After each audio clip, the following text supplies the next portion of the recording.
En Angleterre, le ciel est dégagé et la mer est calme, comme prévu. Philippe Croizon se lance de la plage de Folkestone sous l'œil d'un huissier.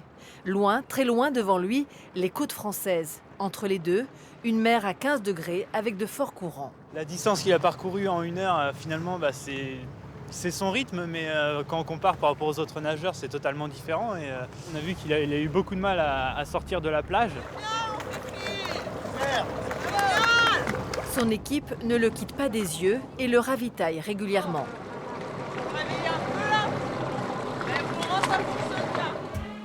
Rien n'arrête le Châtelleraudais, pas même les énormes porte-conteneurs qui sillonnent la Manche. Un scénario inimaginable se dessine alors. Porté par des courants favorables, Philippe avance bien plus vite que prévu.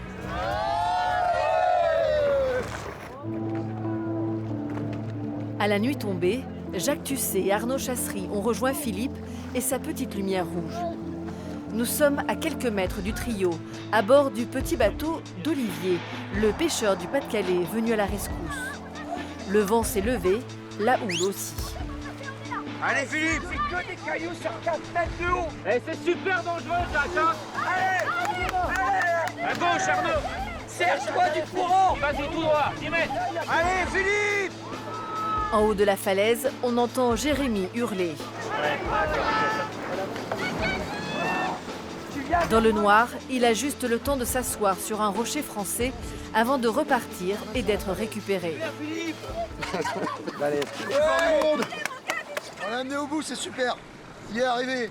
Quand il n'a pas fallu lâcher à la fin, il est allé. 14 heures, il explose tout. Ce 18 septembre 2010, Philippe Croizon est le premier nageur amputé des 4 membres à traverser la Manche en 13 heures et 26 minutes. J'étais bien tout le long dans ma tête, dans mon corps, j'étais bien. Il y a des moments où j'ai eu froid. Jacques il m'a dit, Pierre Arnaud, ils m'ont dit c'est la digestion, ça va passer. Après j'ai eu mal aux épaules, j'ai eu mal au dos, j'ai eu une crise au ventre aussi. Mais ouais, je continuais, j'avançais. Voilà, j'étais prêt quoi, j'étais prêt et je suis content. À bord du bateau accompagnateur, c'est l'euphorie et le soulagement. Ça tourne. Retour en 2025. Cette traversée épique a fait connaître Philippe Croizon dans le monde entier. Le handicap et le dépassement de soi sont au cœur de son histoire, aujourd'hui portée sur grand écran. Pour moi, quand je fais un film, c'est le public. C'est ce qu'un film, des personnages peuvent lui apporter, comment ça peut changer leur regard, comment ça peut changer leur mentalité, comment ça peut tuer leurs a priori, leurs clichés, etc.